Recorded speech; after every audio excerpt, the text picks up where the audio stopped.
Hey guys, welcome to Tabletop Tactics with myself, Lawrence, and the B-Bone. Hi. Here to talk to you about Warhammer 40,000 9th edition, all thoughts on it from 9th edition playtesters. Hey! Yes, because that has been revealed now. The cat is out of the bag. Surprise! Surprise! Warhammer community released a little video with us in where we did get to very briefly talk about our thoughts.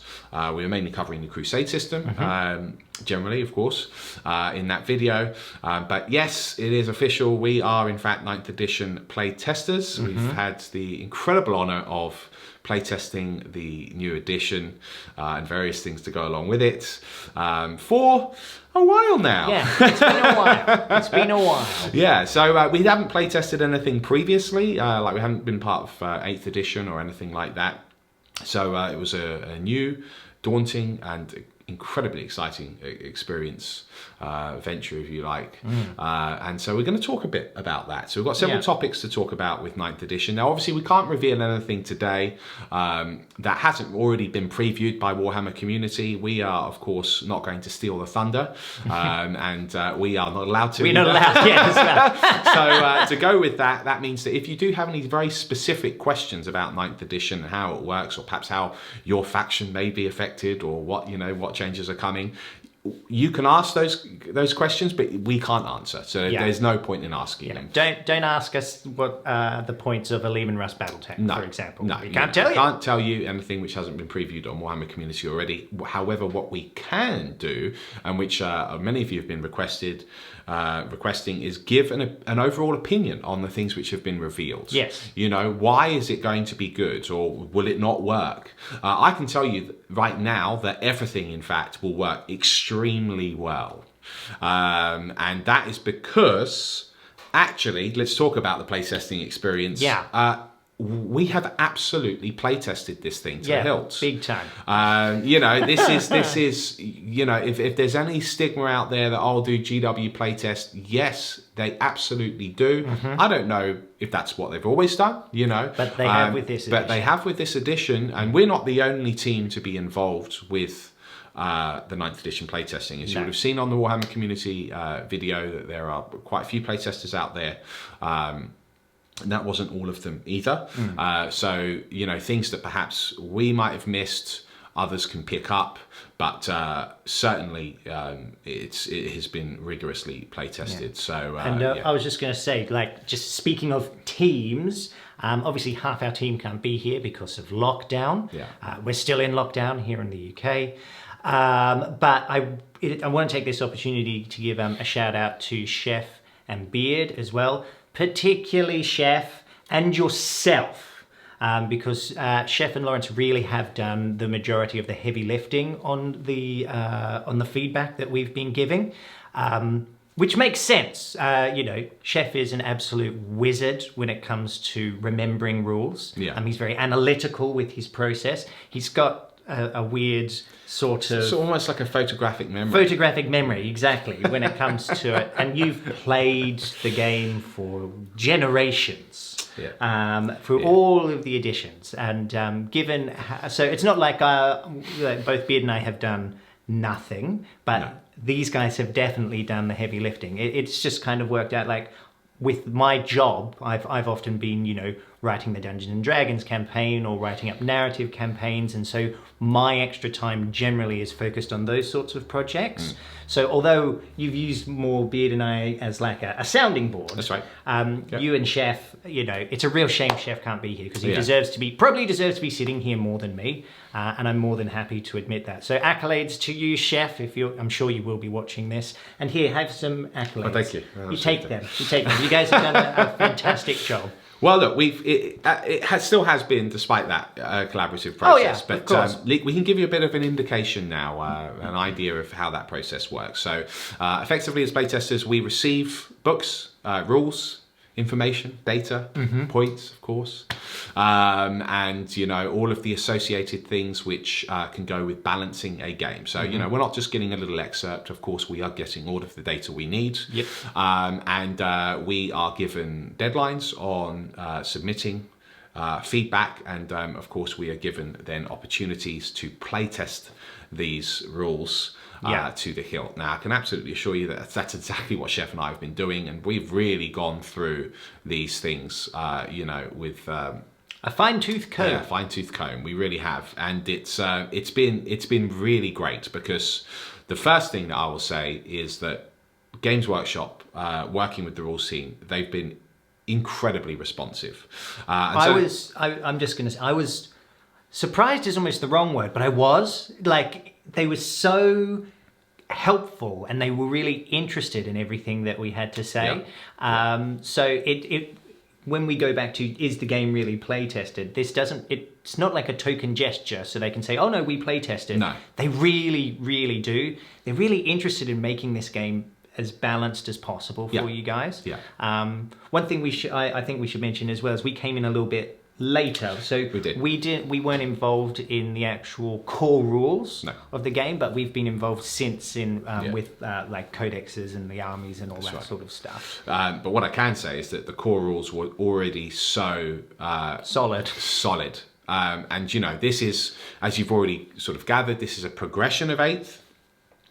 So it's taking, in my opinion, the best things from 8th edition, and it's really addressing the things which didn't work or which needed real expansion. Things like the terrain rules, the missions in particular are so critical. A good mission set is very, very critical to a balanced game, for to have it, especially in match play, to have a game where two forces can actually face each other with relative balance. And it's extremely hard to balance something as granular as Warhammer 40,000, which has so many different small rules interactions and cross stratagem synergies, and how does one detachment work with another, etc., etc. So there's a lot to actually balance, but it's all been played, tested, and written with that in mind. And for the first time, I think, perhaps ever, I don't know how it's worked in previous incarnations, but we've been playtesting a lot all at the same time. So you're getting a real cross balance now between things which perhaps, those old taglines like codex creep. I certainly hope that is just not going to be a thing with this edition, because it shouldn't be. So that's exciting. But yes, to cap off the playtesting experience, working with the rules team's been brilliant, and we submit our feedback. We're given forms, things that we can fill out, and we submit all of that information. And ultimately, it's up to Games Workshop. They decide what they will take on board and what they won't. But what's been great is actually, I think a lot of the stuff that we've suggested has actually been taken on board. I've made some really, really great changes. Between Chef and I, I'm very good at finding things which are just outright broken, which are going to, be bad. Skew it. Be it really, really nasty, ultra competitive lists, or to, things like in certain missions which perhaps wouldn't work in favor of certain builds, etc., etc. There's so much that you have to balance, and chefs are brilliant with making sure that those points are going to be right. And between the two of us, and in using Bone and Beard as that soundboard, we submit that feedback, and look, GW are really responsive, guys. And anything that we've missed, because I'm sure we miss stuff, there's a wider team out there of 9th edition playtesters as well. So they're getting in feedback from all of these different sources, which I'm sure will make, the best edition ever, to be honest. So that's a little bit about the 9th edition playtesting process. Why don't we cover some of the topics that one in the community have already revealed? I know points is a hot topic, so let's talk about those in a moment. We're talking points. So Warhammer community have indeed announced that the points are going up for Warhammer 40,000 9th edition. So what do we think of this? We think this is a good thing. An absolutely good thing. A must, actually. Because what was happening in 8th edition, or what is happening in 8th edition, it's very difficult to remember where I am in the timeline, is what is happening is that it got so cheap You know, everything over chapter approved every year. Points would be reduced. Sometimes things would go up, you know, your Janari, Dark Reapers and Shining Spears, and then they'd come back down a little bit.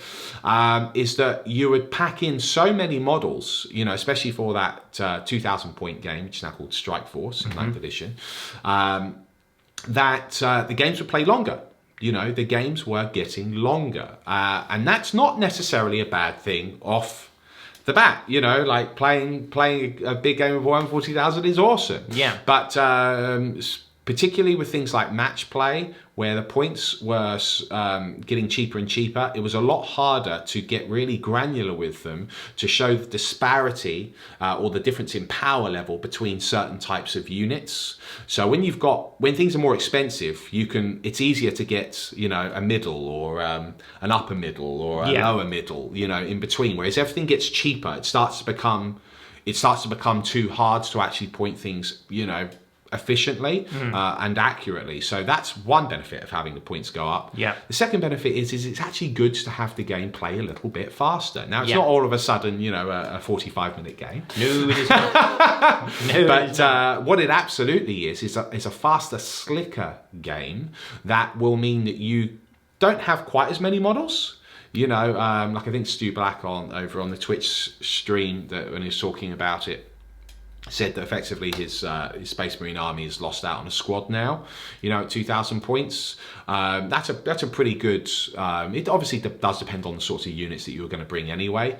Some things have gone up, you know, more than others, but overall, you know, that's a good little sort of barometer, I guess, to measure it by.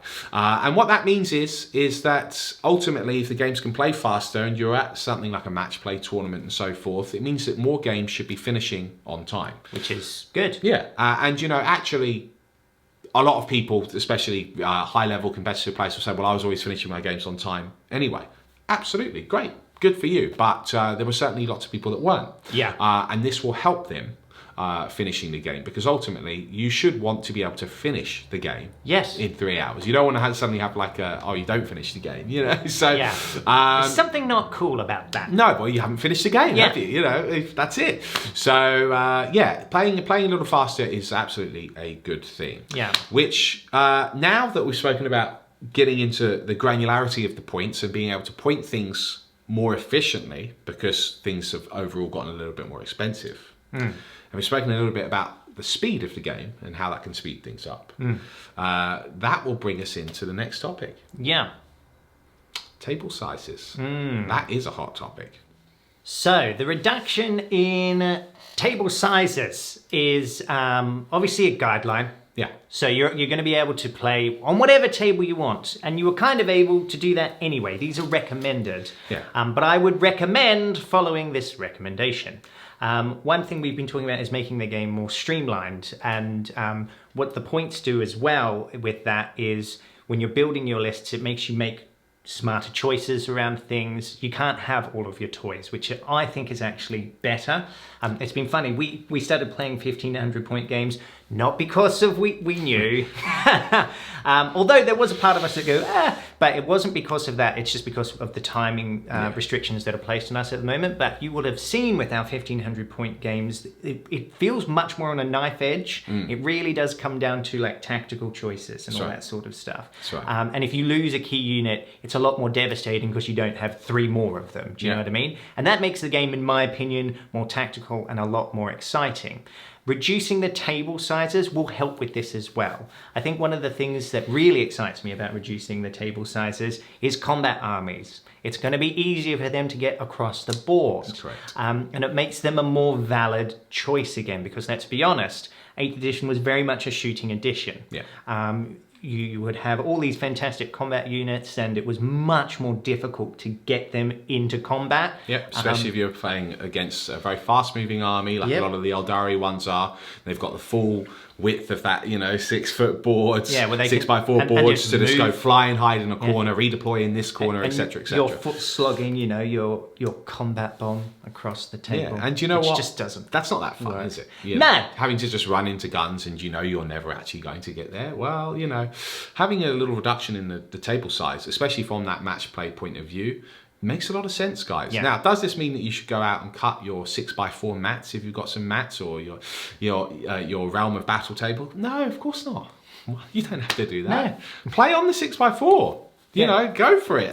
We'll probably do some games on a 6x4. You know, but if you're talking about the efficiency of the game and what it's being play tested on, then I would recommend the new sizes, especially for things like tournaments. I know that pretty much all of the big tournaments are going with the new mat size. There's a reason they're doing that. Yeah. You know, the game will play fairer for most factions on those sizes. Having said that, you know, if you're playing a larger game, it makes sense to use the 6x4 anyway. Yeah, it's onslaught. Yeah, and also on top of that, you can just literally mark out a battlefield if you want. Get some tape. Yeah, you know, it's like there's no need to cut your mats, or you know, if you want to, go for it. Cool. Yeah, and it is just a minimum size. And playing at home, I'm when I talk about the efficiency of the game and stuff, I'm thinking about it from the match play. If you're going to an event sort of scenario, that's probably where I'd have a good recommendation to keep it on the actual the minimum recommended size. But playing at home, I mean, you're not in a ruthless tournament. You don't have to play the game in the most efficient way possible. No, you know, but it will run better. Yes, and given the Crusade system as well, which is just absolutely beyond epic, which we'll talk a little bit briefly about at the end. You know, play on whatever mat size you want. It's about the immersion at that point, you know. Forget the efficiency. So yeah, look, table sizes. So what our ultimate opinion is, look, it's really good for the game. Yeah. It's also much more accessible for folks because it sort of adheres more to a lot of popular table sizes. Like I think pretty much the Strike Force fits on like an standard IKEA table. Perfect. For example, so you know, not everyone has a big space that they can whack a massive 6x4 table on. So it's not that much smaller, you know, actually. So if it's just small enough, think about this, guys. At an event, that means that you can potentially get more tables, which means more players, which means more people buying tickets, which means it supports the tournament organizer more. Because one of the hardest things, especially here in the UK, is actually finding a space which is, especially if you're talking about London, finding a space which you can hire, a hall that you can hire, where you do not lose a tremendous amount of money, because the fact of the matter is that even if you sell out on all of your tickets, the venue still costs, in some cases, thousands of pounds more. Yeah. It's one of the reasons if you want to run a big event. Yeah, it's one of the reasons we haven't done a tournament. Yeah, you know, we looked at it in London. It's not impossible, but it is extremely difficult to find a venue which will actually work well on a large scale, because then you've got to think about food for people and, you know, all this sort of jazz. There's a lot that goes into tournament organisation. So anything which makes it easier for tournament organisers to get more bodies playing is good, and more people playing is better for the game. Yep. Simple. That's it. So look, that's on table sizes. Let's now have a chat about our next topic, which is missions. So they've had a little change, have they? They've had just a smattering of a change. All right, let's talk about that then. Okay, let's talk some missions, shall we? This is a big one. This is a big one. Now, obviously, with the core rules being updated, I can chuck out a couple of things like you guys know that there is now a command phase. Great, you know. I'm sure that you can take from that similarities to things like Age of Sigmar, for example.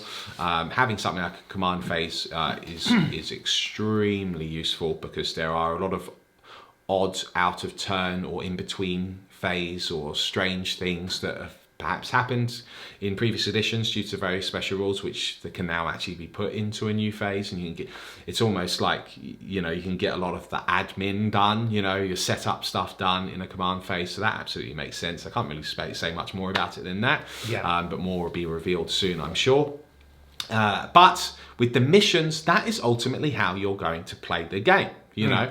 And right now, it's fair to say that there is a bit of a disparity in missions across, depending on where you go to play. Like some people are playing ITC, some people have never even played missions out of the main rulebook or chapter approved.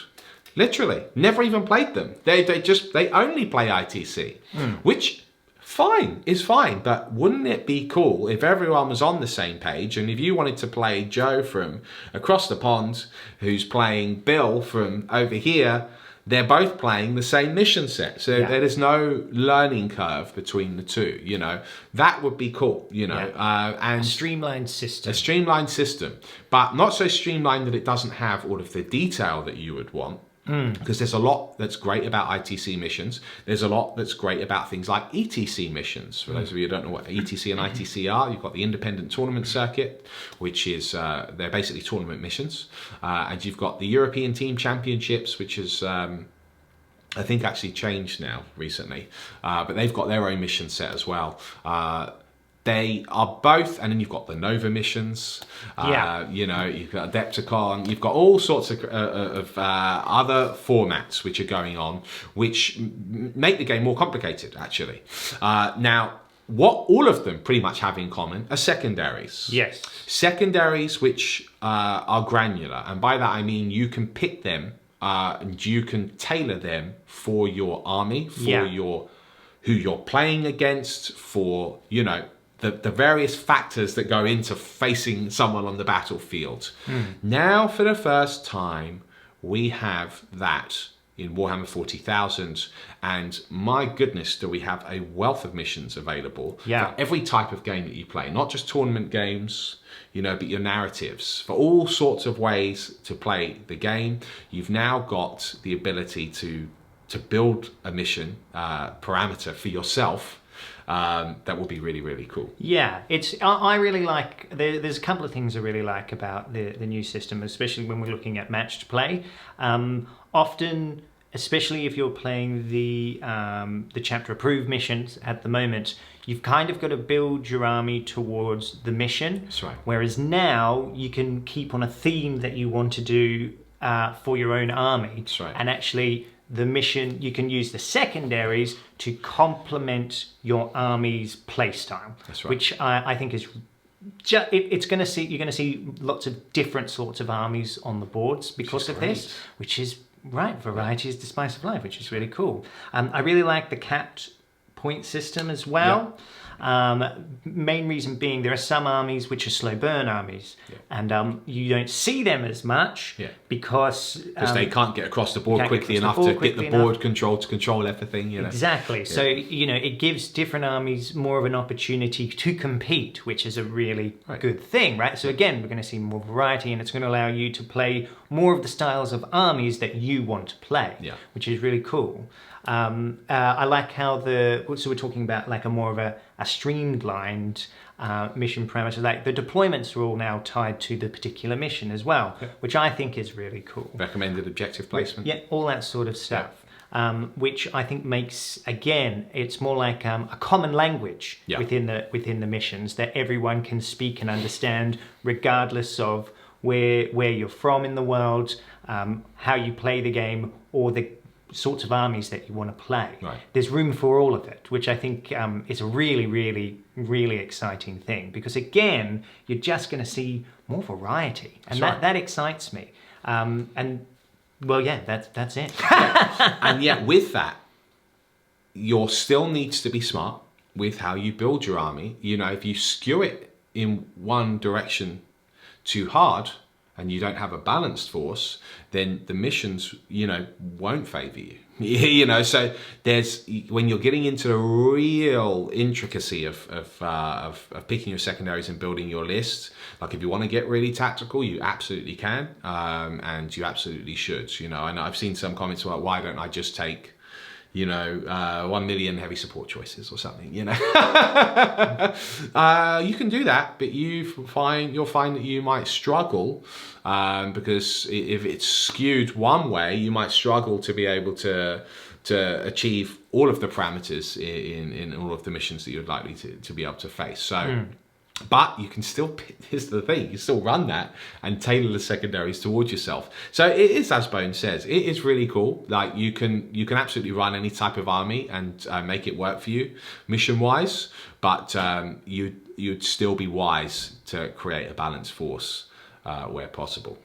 So that's missions. You know, they're really exciting. You obviously know that there's a secondary element that you can tailor it for your force.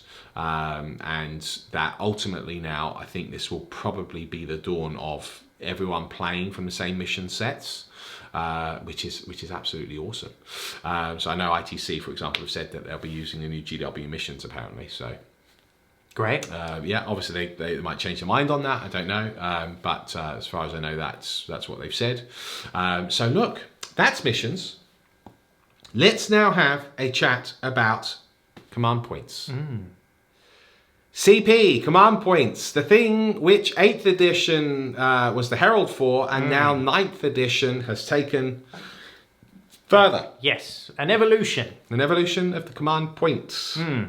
How it works, i.e. how you get it. So Warhammer community have already revealed that you in fact regenerate a command point in the command phase of every turn. Everyone gets one. So that kind of means that you've always kind of got a little bit of fuel to do something fun, to do something cool. Because all of you guys seem to love the stratagems, so therefore, if you've got something cool to your, unique to your army and a cool stratagem that you'd like to build your list around, well, you know that you've always got a way of trying, you know, getting some fuel back to potentially pay for that stratagem. But the other big thing they've revealed are detachments. Yes. Yes. Any thoughts on that? Well, everyone starts off with a certain amount of command points now, which is really cool. Depending on the size of the game. Depending on the size of the game you're playing. So the strike missions. Strike Force, 12 command points. 12 command points, exactly. And that, I think this is a really good thing. Then you'll have your core detachments. And a core detachment, generally if your warlord is a part of it, will kind of refund those points for you. So it's encouraging you to make more balanced lists again, because it wants you to run like those battalions or those brigades. Oh yes. So I think that's a good thing. And then if you want to start to specialize, that's up to you. If you want to bring in allies and things like that, you need to spend CP to do so, which I think is a really good thing. It's a brilliant thing. Yeah. It's a brilliant thing, because previously there was absolutely no, it's not about being punished for it, but there was no downside to taking. In fact, you were encouraged to take as many detachments as you could, and often across as many factions as you could, because you would cover all of the weaknesses of your army, and you would be rewarded for it by getting more command points. Yeah. So that doesn't make sense. Now, all of a sudden, right, you can cover a weakness of your army if you want to take something else, you know, from a different faction or whatever. But with that is going to come a cost. Yes. As it should. Just like if you're going to buy a powerful unit, you expect to pay the appropriate points for it. You don't expect it to become cheaper. No. Because of X, Y, and Z. Yeah. So that already means that we're on a more balanced playing field, because if everyone's starting on the same command points and therefore is spending them for detachments, that means that people like elite armies like Custodes, which before would have some really cool stratagems, but they just wouldn't have any CP unless they took something like their Loyal 32, which doesn't make sense that they would have to do that. These are Custodes. Yes. You know, why do they need their guardsmen to carry the Custodes? There was this really funny It was odd. meme from 8th edition where there was a guardsman carrying, I think it was the Space Marine carrying the guardsman. It's like, I need your help to get me across the battlefield because I need my Loyal 32 sort of thing. Yeah, exactly. But yeah, that gone are those days now. And I think actually it's really cool because it will encourage you to see armies which look more like you would imagine they would. And, you know, doing a massive allied crusade force with mixed guardsmen, guard detachments and marines, sure, is absolutely still a thing if you want it to be, but you're not now going to be punished if you only want to play a single faction. Yeah. Which is brilliant, because they both should have been viable options. Now they are. Yeah, now they are. Now they are. And I don't think that's because some people might say, well, I am now I'm being punished for playing multiple factions, but Not at all. You're not at all, because you're covering the weaknesses that your codex might have, or an area that they're not specialized in. That's right. But to do that, you need to pay for it. Yeah. So you're still getting the reward of covering your weakness. Covering your weakness, right? So it's one of the it's very balanced. Yeah. It's just a very balanced way of doing it. That's the idea. Yeah. You know.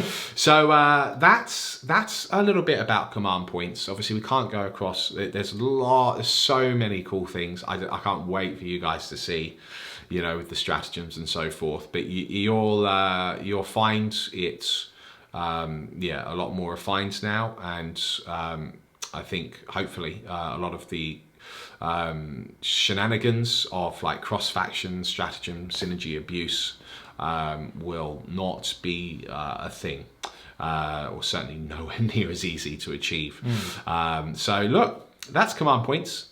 Let's talk about the final topic, and we've rattled through this. Yeah. My final topic is Crusade. So why is Crusade cool? Quite simply, it's the first time, in my opinion, that bar Rogue Trader, which was really, really in depth with all of the different rules and experience that you could have, it's the first time that 40k has had a proper, robust narrative system, which is packed into not only the rules, but you probably can't say that, but it certainly will affect all of the armies in a unique way. They've got their own rules. Oh, well, to be fair, Warhammer community have revealed things like you can be interred, if you're a really badly wounded Marine character, you can be interred into a dreadnought. Stuff like that. You know, so that gives you an idea. So obviously that's for Space Marines. I'm sure there'll be things for other factions too, right? Yeah. So it's really awesome because now you've got an proper experience table. I don't want to say it's like, I want to say it's not like the Necromunda rules. It's its own rules, but you know how like old school Necromunda and things like Wartime, your war bands would gain experiences, every battle they fought. Now you've got that for 40k in a robust system with epic missions, with epic other things, which I can't mention.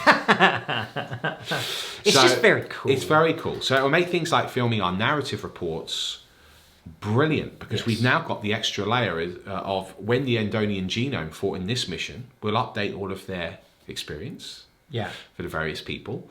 And then when they play the next mission, they'll have that going forward. Yeah, which is cool. I think it's there's something a bit more social about the Crusade as well. Because if you're playing with a group of friends and you all bring your armies, and like over the weeks that you play, you're building up and everything's changing. You're gaining those experiences, those different things, and it's just going to be really fun. And it will make you fall, for those of you who are really interested in being in love with your army, and like, having your named characters and having that theme that runs through them, it's just going to allow you to not just have that in your imagination while you're playing. So all of that love that you can put into your, and I'm not saying competitive players don't love their armies before anyone jumps on that. No, obviously they do. Obviously they do.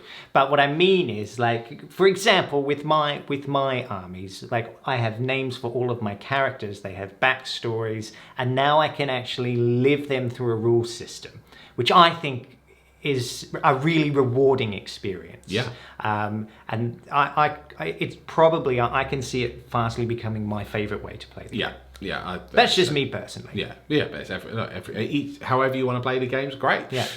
Personally, I also agree. I think for me, it's always been the most memorable games are the narrative ones. Yeah. Because something happened in my mind, in my imagination. Like I don't remember all of the games I play at tournaments. I remember the people. Yeah. Because that's actually my favourite part of going to a tournament, is often just meeting people and playing games with people that you don't usually get a chance to play with. Yeah. But forging your own narrative, you literally can now. And it's really cool because with this rule system, you're able to actually take that to something like a narrative event. you know, and have your rules and experience with you, and you'll play someone you've never played before, and they'll have all of their experience. It's just so cool, man. It is really, really cool. Yeah. So look, it's a little bit on Crusade. Yeah, we can't they haven't released a whole bunch on that yet. And it is tricky, you know. There's so many of you are asking for a video on this, and, you know, hopefully that's given you a strong idea on our opinions, all of the positives. You know, some of you perhaps will be wanting to say, well, what are the negatives? You know, guys, honestly, if there were some negatives, I would tell you right now. But there aren't. You know, there just aren't. You're getting... You know, the sky isn't falling. You're getting the best version, the best bits of 8th edition, plus all of these other bits now, these new bits, which will make it much, much better. That's only a positive. It is only a positive. So get excited, because, you know, I can't wait to start filming games with it. Yeah. You know, we'll be ready. Don't you worry about that. Straight out of the gates, as it were. Yeah, there's a lot to look forward to. So I guess that's it. I guess we can leave it there. Yeah. So hopefully you enjoyed that little insight into our playtesting process and our thoughts on what's been revealed around 9th edition so far, and we look forward to seeing you in more videos very, very soon.